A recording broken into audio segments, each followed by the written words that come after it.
I was using sports to try to fill a bucket in my heart, kind of a void of love. I didn't miss many games on Saturdays at Kinnick Stadium. And so people always laugh because they're like, well, how did you end up going to the dark side, man? And I was standing on like kind of a mountain in Los Angeles, California, overlooking the city. And I just said, God, whatever you want me to do with my life, I'll do it.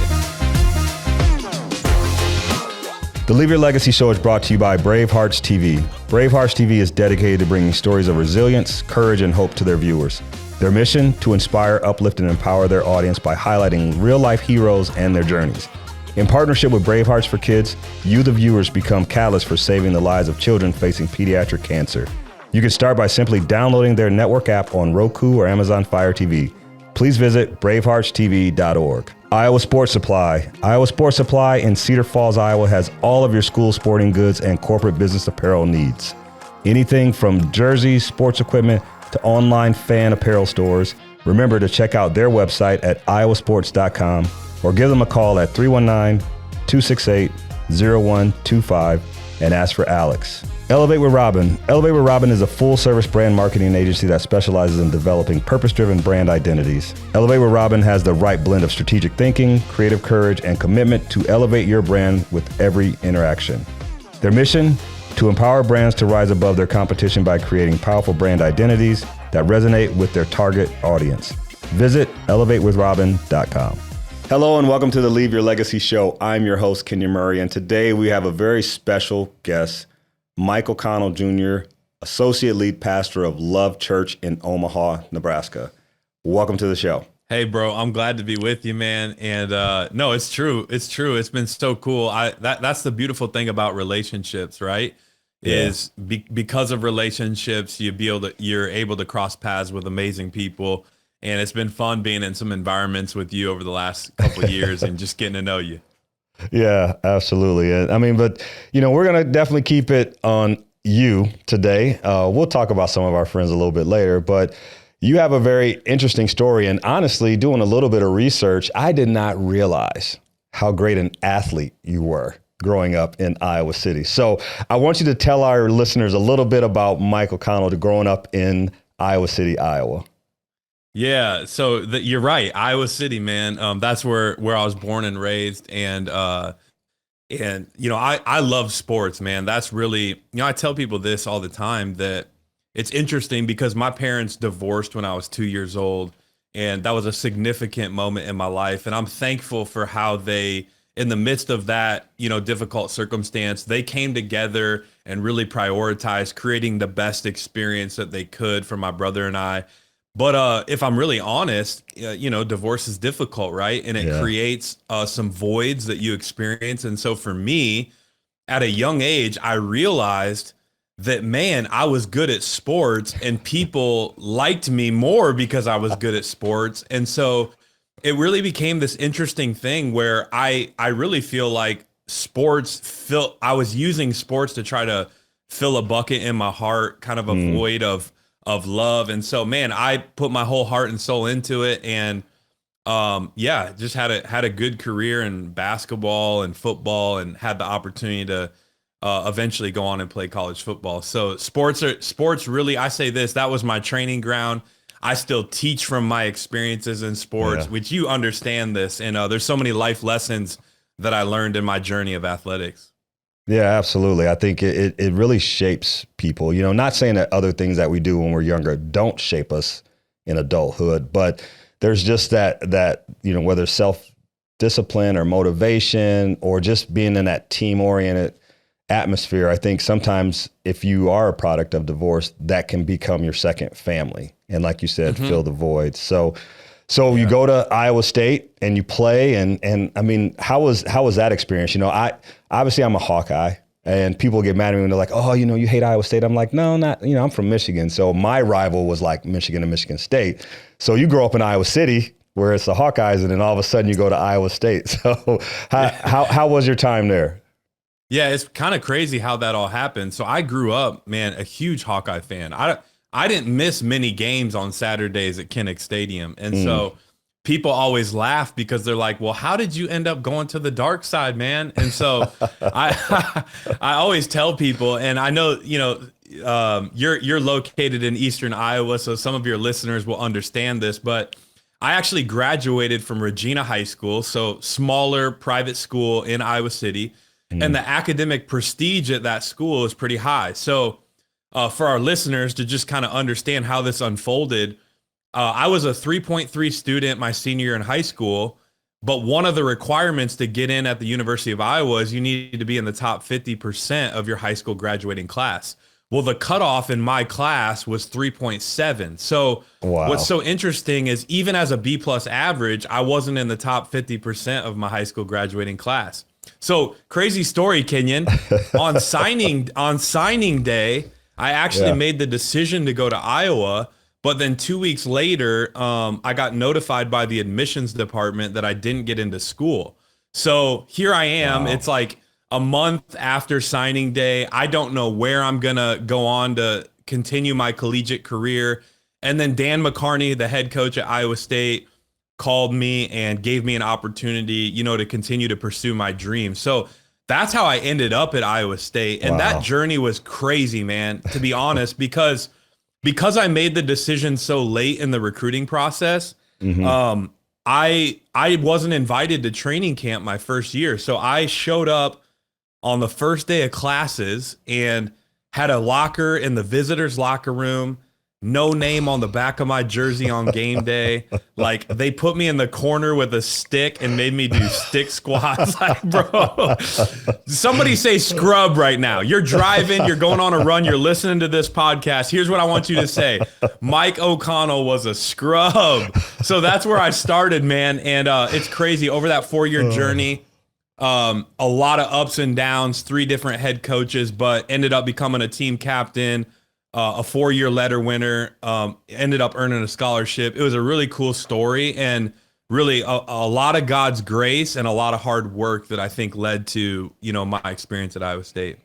Yeah, absolutely. And that really leads into the next question about journey. You talk about the ups and downs, and not only in, sports do we have those, we have them in life as well.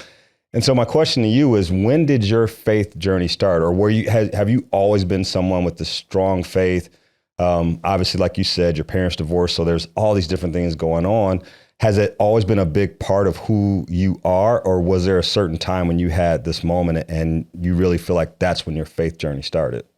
Yeah, so good. I mean, I was exposed to faith in my childhood, but, never really fully embraced it. And I went to Iowa State, and like I said, that first year as a Cyclone was really a difficult year. I was in a relationship, in high school into that early year of my freshman year. That relationship ended, and then obviously just my career at Iowa State really started on a difficult note. And so I found myself in what I would describe as one of the darker seasons of my life. And here's the reason why.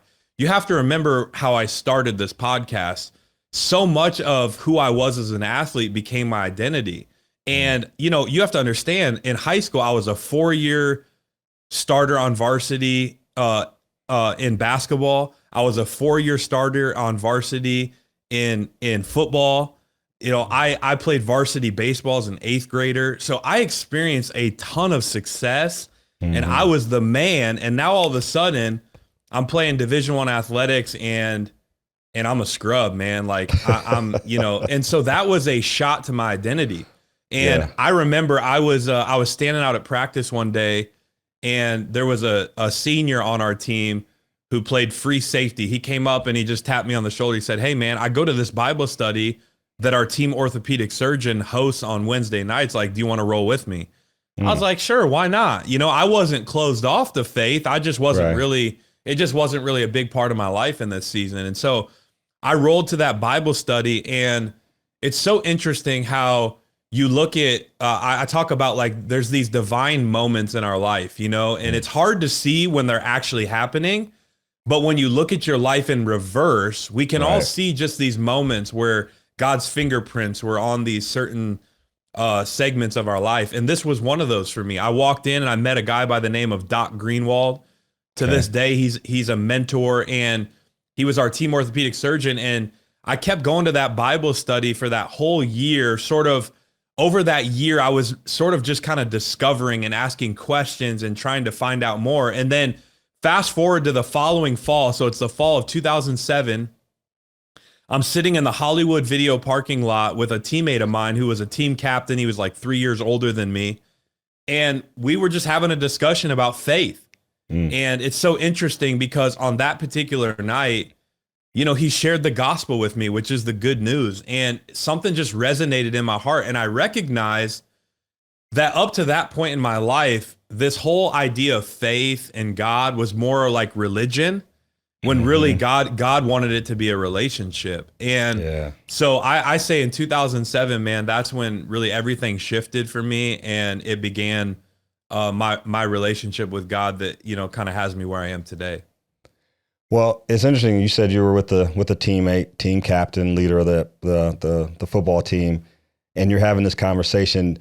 Was it something that you felt you could only share your faith? I mean, or your journey, faith journey, is that something you felt like you could only share with certain people, or were you, you know, just so on fire that you were sharing it with everyone? Because I think a lot of times people of faith, they don't show it outwardly for fear of whether maybe not rejection, but just kind of you know, it is what it is.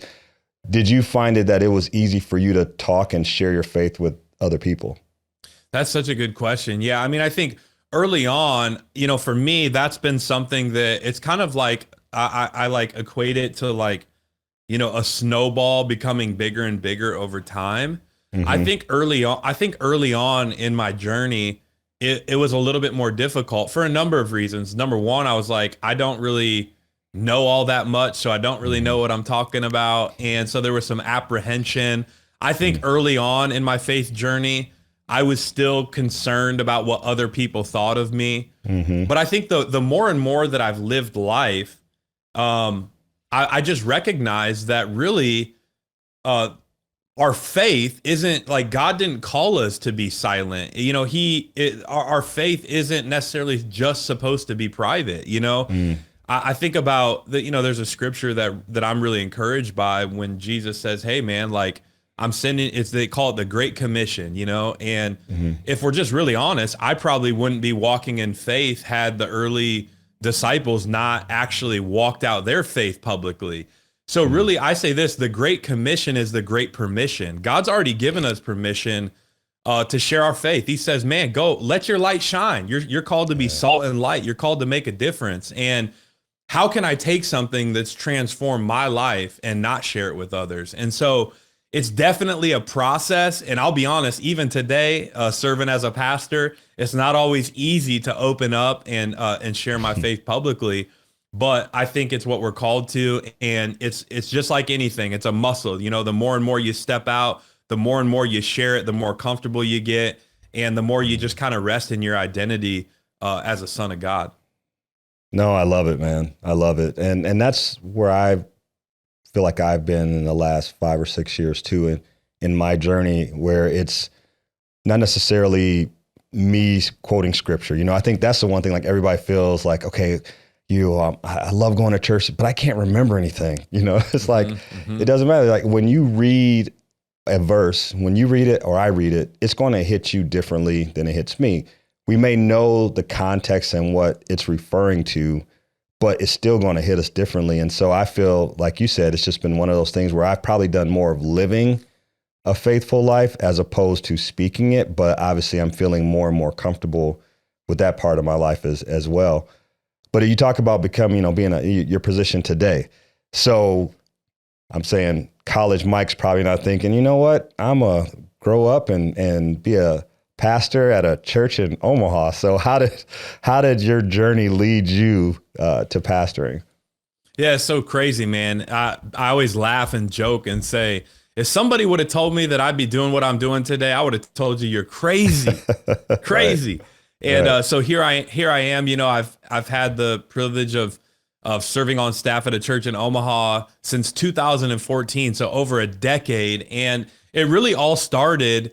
I was actually pursuing pro football, so I get done at Iowa State. I play 1 year in the UFL, and then I'm out in Los Angeles, California, and I'm training with some NFL guys in the off season, hoping to get into an NFL training camp.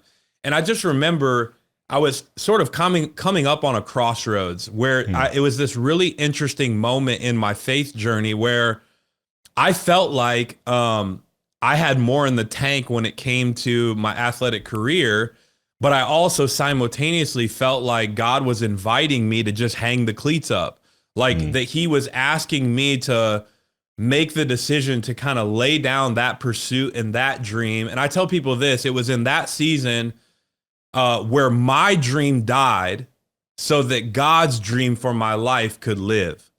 Let me say that again. In that season, my dream died so that God's dream for my life could live. And I'll never forget it. I was standing on like kind of a mountain in Los Angeles, California, overlooking the city. And I just said, God, whatever you want me to do with my life, I'll do it. And a couple weeks later, I was at a conference and I ran into a pastor from Omaha that I met when I was playing in the UFL in Omaha. And he was out there with one of his mentors. And I was just kind of telling them where I was at in life and what was going on. And this pastor from Omaha, his mentor looked at me and said, hey man, like, why don't you just go study God's word and start serving at this church in Omaha? Like God's doing a really cool thing. And here's what's interesting. And this is and I want our listeners to catch this today. This is what's so powerful about the words that we can speak into people. Like I believe this, that we have the ability to speak destiny and purpose into people's lives. And in that particular moment, that guy was being used of God to plant a seed in me. And 2 weeks after that conversation, crazy thing is, I packed my 2009 Dodge Avenger and I had no job in Omaha. I had no place to live, but I just knew that I was supposed to go in faith to this city. And so I landed here July 2nd, 2012. Crazy thing is, about a month in, I got a job selling medical devices for Stryker. I did that for like 2.5 years while I was like serving in the church and just kind of getting acclimated with the community. And then, like I said, in 2014, a couple months after I married my wife, Jerica, the lead pastor of the church came to me and said, hey, we want to bring you on full-time staff. And it was just another one of those moments where I always say this, God just wants you to keep saying yes to the doors that he opens. And it was so abundantly clear when I look back on my life, there were multiple doors that opened that led me to where I am today. And all I had to do was just step through that next door. And so that's kind of how I got to this point where I'm at now. Man, I love it because, a lot of times what we're doing, we feel is so important and it drowns out maybe what God is showing you, right? They say, God's closest, it's a whisper, sometimes it's not this big, like, oh my gosh, like we have this, okay, this is the aha moment that I need to move into it. Sometimes it's something subtle like that. And I feel like in that moment you were open to it. Not only had you stood on that mountain and just basically like gave it up to God, then it's like, okay, I see you, my son. Here's what I got for you, but you were open to it and you ran, it looks like head first back to Omaha. Hey, it's true, man. All God really wants from us is a willing heart. And I believe this, that he will do exceedingly abundantly above all we could think, ask, or imagine with a willing heart. And so if we can just posture ourselves in that place where we're kind of resting in a posture of humility and openness to how he wants to move in our life, man, he'll blow our minds and he will use our lives to make a real difference in other people's lives. I believe it. Absolutely. And great segue when we talk about, affecting people's lives. For me, Gen Z is something that I've really been focused on for a number of reasons. Our family's working with an organization that's developing a mental wellness app, and it's targeted towards Gen Z. And, Gen Z, maybe hasn't gotten the best, I don't know. I mean, maybe they don't have the best reputation, but one of the things that I did want to bring up, and excuse me, I'm gonna look at my notes, but it said there's some research that's finding that Gen Z is our nation's least religious generation. And I wanted to ask you, what's been your experience in this realm with Gen Z and their beliefs? Is this something that you would agree with, or is it something that you say, I think there's something to it, but I'm not really bought into that? Yeah, I mean, I think that there's data that supports that in some regard, but we did a recent study. We partnered with an organization called Barna that does a bunch of research in Omaha in particular. Okay. We did this massive project called the State of the City. And we found that, over 60% of Gen Z, they were like open to the church and to faith and those sorts of things. And so, I mean, I think number one, I think it kind of depends that, where you're located. But by and large, here's what I know is that, even if we just let me just go Bible for a second for people, because I think that this is a good picture. Like when you study the Old Testament, right? And so I know maybe not all of our listeners are like big Bible people, but I want you to understand this principle and this concept where God had his chosen people, the Israelites, right? And so they were called to be a set apart nation that was blessed by God, and that would ultimately reveal that Yahweh is the one true God. So you've got this group of people that's what they're called to do. They're called to be blessed and be a blessing. And as they walk that out, what happens?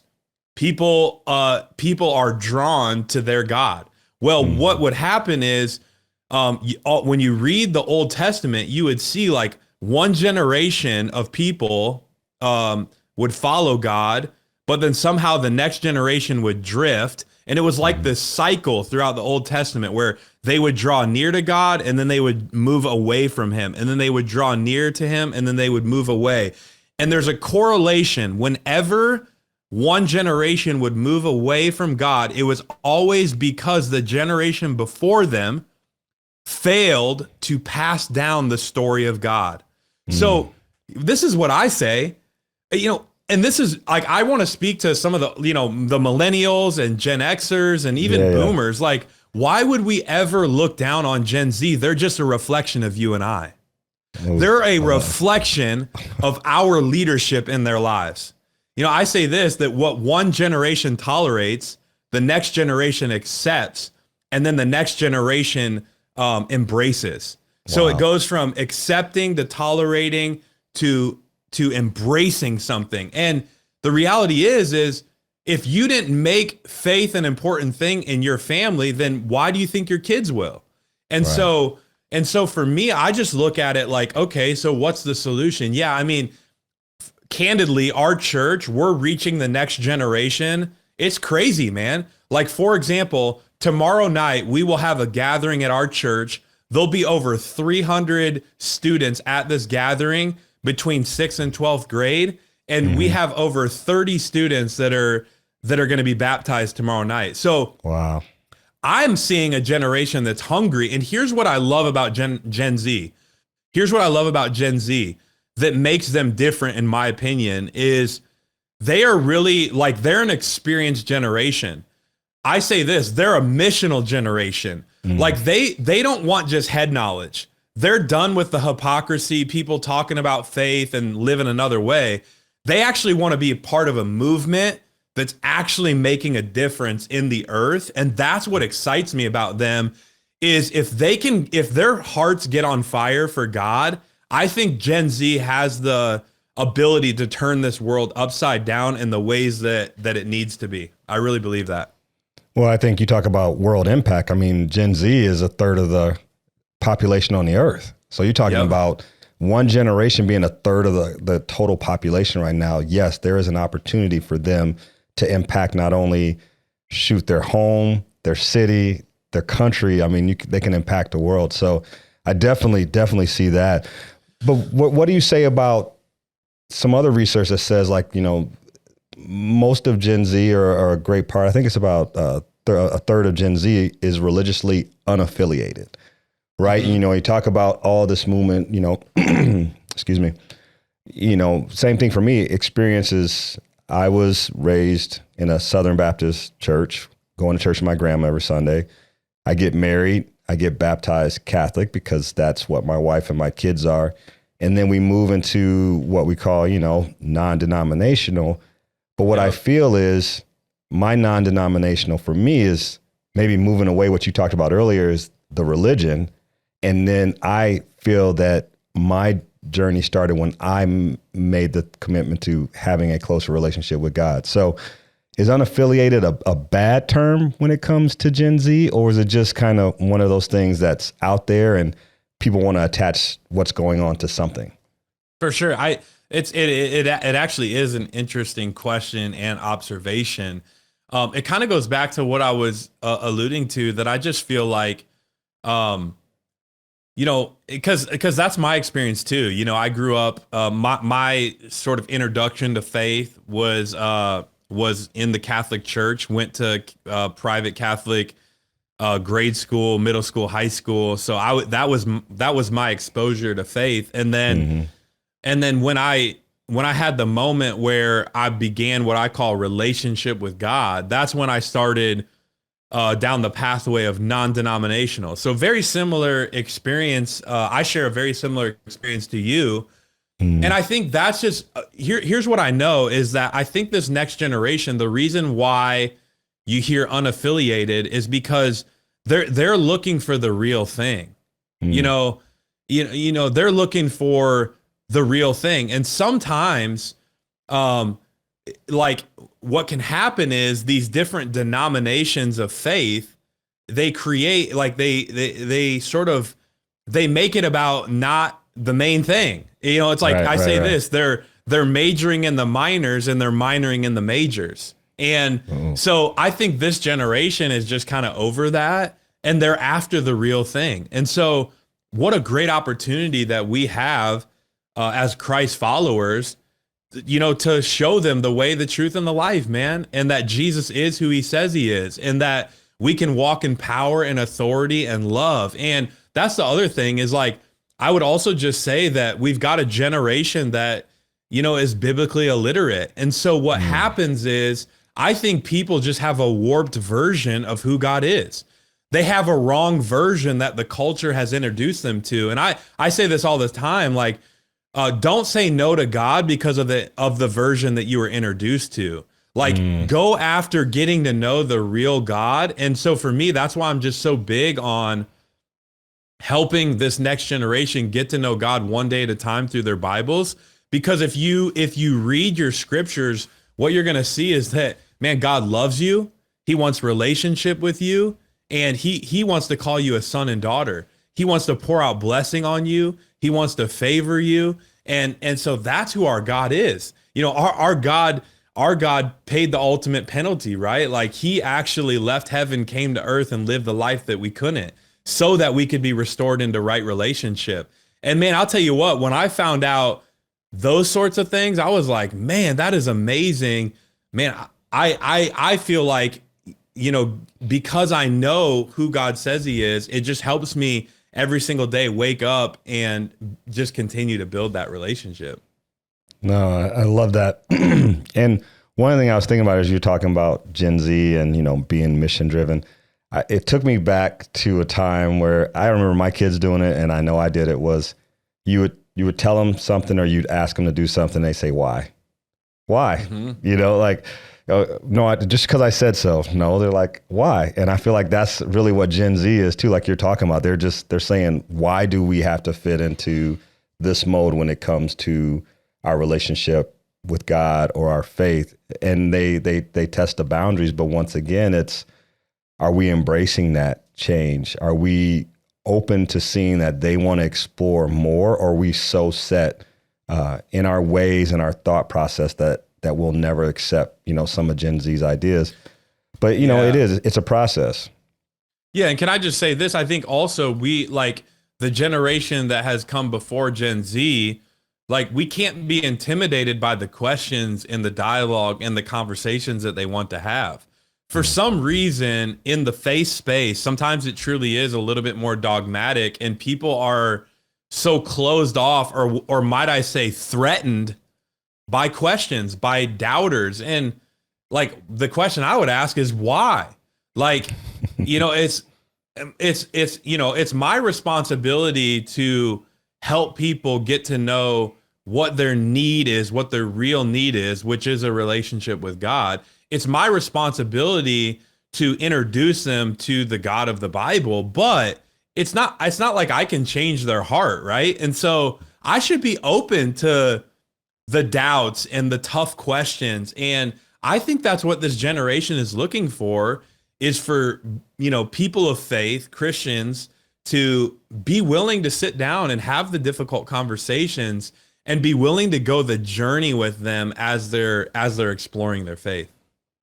Yeah, I love that. And something else you said earlier that really kind of touched me is when you talk about like, not forcing kids to do this or do that. That was the one thing, like, as we started our faith journey, my wife was like, they need to go to church with us. They need to, do this. And I was like, just, let it be. Don't push. I go, we need to be the example. Right. And so as Michelle and I are on our faith journey, our kids are growing, and then all of a sudden, Chris and Keegan both get girlfriends. And the interesting part about that is both of those young women are very, their faith, they wear it on their sleeve. They're focused on that. And where it all came full circle, and I remember calling Michelle because I was out in Sacramento with Keegan, was I was in the bedroom and I heard him talking. He's like, yeah, what do you think, Carly? I got this Bible verse, and so this is what I wrote. I kind of peeked out and I was like, hey, what are you guys talking about? And he's like, oh, I have to lead chapel tomorrow. I was like, what? You're leading chapel? He's like, yeah. And so we sat down and we talked about the Bible verse. And then same thing with Chris. There was a time this year he had messaged me and I was messaging him back, or I called him and I was like, yo, I called you a couple hours ago. Like, what's up? He's like, well, I was in chapel, Dad, and I'm like, so I said to my wife, like, because we set an example, they followed that. And then the people that were drawn to them, or they were drawn to, were also people of faith. And so it's so true. Like, they're watching, they're listening. Doesn't matter if they're 2 years old or 22 years old, they are watching. And that's our responsibility, not only as parents, but as adults, to be that guide and live in a way that we want to see the next generation lead. So no, I completely agree with that. And I've been firsthand experience of seeing it come to fruition. It's so good. It just reminds me, I teach this principle all the time. You can teach what you know, but the people around you catch what you carry. And so, more is caught than taught a lot of times. And it doesn't mean that we don't teach. It doesn't mean that we don't open our mouths up, that we don't. I think sometimes we can get a little bit lopsided, or we choose to go on one axiom or the other. I think it's both, but I do think we need to understand that, what you carry is what you value. And the people around you can see if there's dissonance in those things. In other words, some people say they value faith, right? But then the way that they live, the way they walk and talk doesn't line up with it. And the kids are like, yo, this is phony, man. Like, I'm not going to follow this. But to your point, when you have a genuine heart for God, and then you're doing your best to kind of walk that out, in the same way, your children can catch that too. And man, they're like, man, this is the real deal. My mom and dad aren't perfect, but I can see that they really value this thing, and I can see the transformation happening in their life. To me, what that does is it amplifies the realness of our faith, and it makes it much more attractive. And so Chris and Keegan, now here they are, they're outside the home living on their own, and they're just coming back to some of those core values that they saw you guys model. I love it.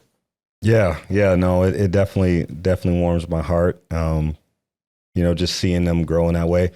But that's the thing too, even though they're growing, like, they're still watching, and I know that they've learned a lot from the good and the bad of what has happened in Michelle's and I marriage over the last 20, almost 25 years. And I think that kind of set a precedent too. Like, I'm not perfect. I make mistakes, but I'm trying to work through it. So everything we do as a parent, like, we're setting an example for our kids. And I think that's one of the things, like, and we won't get into this, but, just parents trying to be friends. Like, it's not about your kid always liking you. I mean, there's got to be those times where there is some tension, there is some headbutting. and then you walk and talk it through. And, I think, like I said, faith wise, like people focus on that, but it's everything we do, how we treat other people, how we work with other people, how we encourage other people or don't encourage. I talk about, this whole bullying thing. They're repeatable acts. They see this at home or they hear this at home, and they're just repeating that cycle. So we have to be more cognizant and aware of the example that we're setting, not only in our home, but when we walk out those doors and we're around other people. That's so good, man.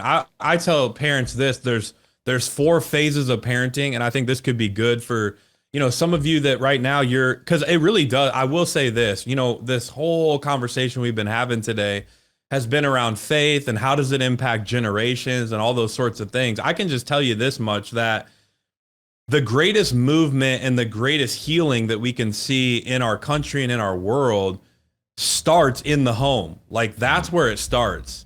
It starts with, marriages being healthy and families being healthy. And if those things are happening, guess what happens? Communities become healthy, states become healthy, countries become healthy. Like, it all goes back to the home. And if you're a parent and you're listening to this today, you just need to understand that there are 4 phases to your parenting. Number 1 is, first, you're the caretaker, right? That early stages where you're doing everything for your kids. And then you enter into what I call the commando phase, where you are having to be, you got to like shape their perspective, and you've got to teach them right from wrong, and don't touch the hot pan on the stove and those sorts of things. And then you move into the phase that I call coach, where you're kind of coaching them. And these would be like the teenage years. And then once they get to where Chris and Keegan are at, now you become more like a consultant, right? And you want to be an invited guest to speak into their life, and you still care for them deeply. But to your point, I think the problem at times that we have is we misunderstand our responsibility and what we're called to as parents. And what we end up doing is we are working so hard to build friendships, rather than saying, man, I've been entrusted with these children to steward them and prepare them to launch them into the world, to make a difference, to be all that God has called them to be. And if you'll partner with God in that process, man, the friendship that you want will be there in the adult years. What's so crazy is so many parents are committed to the friendship. What they don't realize is what that's building is when your kids get into the real world and realize how they weren't shaped, what they missed out on. That's when they're dealing with all this like bitterness and resentment and why didn't my parents do this and do that? So the very thing you want, you don't get in the long haul because you committed to it too soon. Yeah, no, I love it. And we see it play out every day, every single day. As a coach, sometimes it makes coaching hard, and I probably have a few more gray hairs because of it. But no, that's perfect. That's perfect. Well, the one thing too is, like, we've already talked about you being an unbelievable athlete. I mean, obviously you are a tremendous pastor, but you're doing a lot. You're speaking, you got a podcast. So how do you balance all that? And one of the things I've also asked a lot of people as they get into the speaking realm too is, you see that they've written books. So I guess my question to you is, one, how do you balance it all? And then the follow-up is, what's next for Mike? Yeah. It's funny that you mentioned book. I think I've had 3 or 4 people text me in the last 3 weeks, and they're simply asking me, when are you writing a book? Yeah. I'm like, maybe that's a sign that it's time to step into that. No, I do think that that's on the horizon for sure. But I do think that for me, what's really helped me, if I'm honest, Kenyon, is in each season of life for me, and that's just it, is like, I've committed to rhythms. I'm not trying to commit to balance in my life. I'm trying to commit to priorities. And, I say this, that your inputs determine your outputs, your outcomes. Your inputs determine your outcomes. And so if I don't like my outcomes, then I need to take a hard look at my inputs. And that starts, number one, with my faith, my relationship with God. That's my main priority. And when I'm putting him first, when I seek him first, the Bible says all things will be added to me. And then secondly, it's my marriage. What am I doing to build a healthy marriage? That's not going to happen on accident. It's going to happen by design, right? And then number three is like, man, I want to be a good father. I want to be a present father. I want to invest in my children. I want to make memories with them. And then we get down to career. And, and so for me, it is a lot because you're trying to do all those things well. But this one question has really helped me. And like I said, in each season, I'm asking this question. It's simply this: God, what are you inviting me into? And it kind of goes all the way back to where we started in Los Angeles when I was kind of at a crossroads in life. Here's what I know is that if we're willing to ask God the question, he is a God that speaks and he'll give us direction. The Bible says, trust in the Lord with all your heart, lean not on your own understanding, and all your ways acknowledge him. And here's the promise: he will direct your path. And so for me, I've simply asked that question and then just tried to tune into his still small voice in each season. But I do know this, that, everybody's a little bit different. But here's the cool thing that I see God doing in this generation is what I call the portfolio lifestyle. So, the generation before us, or a couple generations before us, what we saw in that generation is like, man, they worked at the factory for 50 years. They were faithful in that one job. They went to work from 8 to 5 every day, came home, ate the same meals throughout the week, watched the same TV shows, like just a lot of consistency, right? Right. Well, I really feel like in this particular season of my life, I'm called to the portfolio lifestyle. So yes, my primary vocation is the pastor, but I believe that I've been, gifted and been given the opportunity to go into the corporate spaces and speak to teams and speak to organizations. I've got a coaching practice where I'm coaching people one-to-one. This next year, as a matter of fact, you asked what's next. In October, I'm going to be doing my first live event in Omaha. John Gordon and Jordan Montgomery are going to come be a part of that. And so there's some things on the horizon, some pretty big steps that I'm taking in the next year or two that are going to stretch my faith. But I really believe that God's inviting me, for greater impact. So I'm excited. Yeah, I love it. I'm going to coin the portfolio lifestyle, because that's where I feel I am too now, having the basketball season and recently resigning from that head coaching position. I know it's because other doors have opened, and I'm going to, see where God is going to lead me with that, whether it's with the show, also looking at book ideas and trying to speak more. That's one of the things that I love to do. And you talk about a portfolio lifestyle. I was actually just texting with Jordan this morning, and I asked him, hey, do you think that I could maybe speak on this? Because during COVID, I created some training programs, and I've really kind of gone away from it because it was all corporate. But then I've had a couple of friends like, dude, like you should look at, kind of diving into this a little bit more. And I was like, oh, okay. So I kind of see myself in that same vein. I'm really excited about being able to be a dad, be closer to the boys. Not that I'm not, but it's just one of those things. We're so close as a family. Now that I'm not tied to the position here, I'm able to kind of have a little more flexibility. So I'm definitely feeling that portfolio lifestyle, like you said. I see that on you, man. You're a really gifted guy that has a lot of different talents. And I think it's going to be so cool to watch you just continue to lean into, maximizing this show. There's no question that there's a book in you. And I'm excited to see you continue to grow in speaking, man. So keep leaning in. I appreciate it. Hopefully I get an invite to your event in the fall. So. Oh yeah. Come on. Let's go. All right, man. No, I've had a pleasure having you on, but I always do this every show. So one of the things I love to do is rapid fire questions. And, sometimes we're so serious about our conversations. I really want to throw some stuff at you. So, all right. So first question for you, name 2 things from your personal bucket list. Okay. So 2 things. Number 1 is I want to take my wife on like a 10 to 14 day trip in Italy. Okay, so that's on my bucket list. You know what I'm saying? Come on now. Yeah. And then and then the second thing would be it's on my bucket list to one day speak at the Global Leadership Summit, which is one of the largest leadership events in the world. Okay. Awesome. I love that. I love that. Yeah. All right. And it's interesting. I throw something out like that, and I would say 100% of my guests always do something that it includes their wife. So I appreciate you praising her, wanting to take care of her, because I mean, we know like that, like they don't call them the better half for nothing, right? Right. Happy wife, happy life. Come on, baby. Absolutely. Absolutely. All right.